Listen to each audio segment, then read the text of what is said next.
কিচেনে চলে আসছি। আমি ডাল আর ছোলা দিয়ে একটা টিক্কা করছি, পাপড়ি চাট, টিক্কা পাপড়ি। ঠিক আছে, দেখুন এভাবে আমি গ্যাসটা ধরিয়েছি, আগের থেকে ম্যারিনেট করে রেখেছি টিক্কাগুলোকে। তো আমি এখন তেলের মধ্যে এগুলোকে ভাজছি, ছোলার টিক্কাগুলোকে। দেখুন টিক্কাগুলো সব ফ্রাই হয়ে গেছে, আমি এখন তুলে নিচ্ছি। তুলে আবার লিচিগুলোকে তুলে নিয়েছি। এখন পাপড়িগুলোকে ভাজবো। এটা তো ডাল আর ছোলার টিক্কা, তার জন্য পাপড়গুলোকে ভাজছি। এটা পাপড়ি হবে, তো পাপড়ি চাট, ডাল টিক্কা পাপড়ি চাট।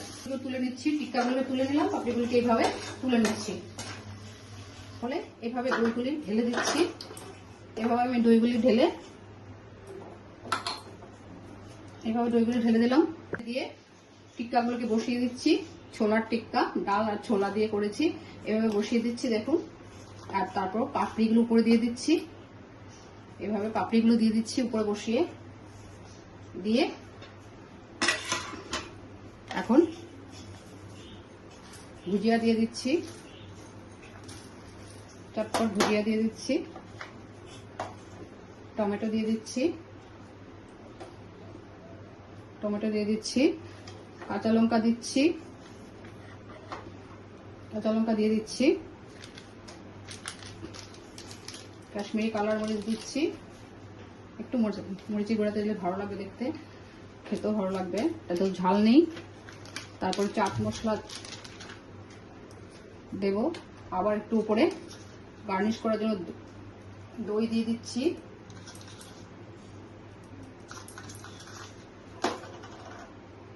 দিচ্ছি।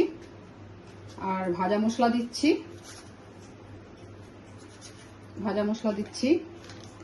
চাট মশলা দিচ্ছি।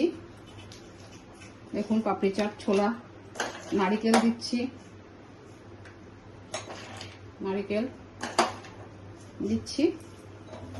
আবার একটু ভুজিয়া উপর দিয়ে দিই। দুর্দান্ত একটা ডাল এর পাপড়ি চাট। তাহলে রাখছি, দেখুন কেমন হয়েছে জানাবেন অবশ্যই। লাইক, শেয়ার, সাবস্ক্রাইব করে দেবেন একটা। Thank you.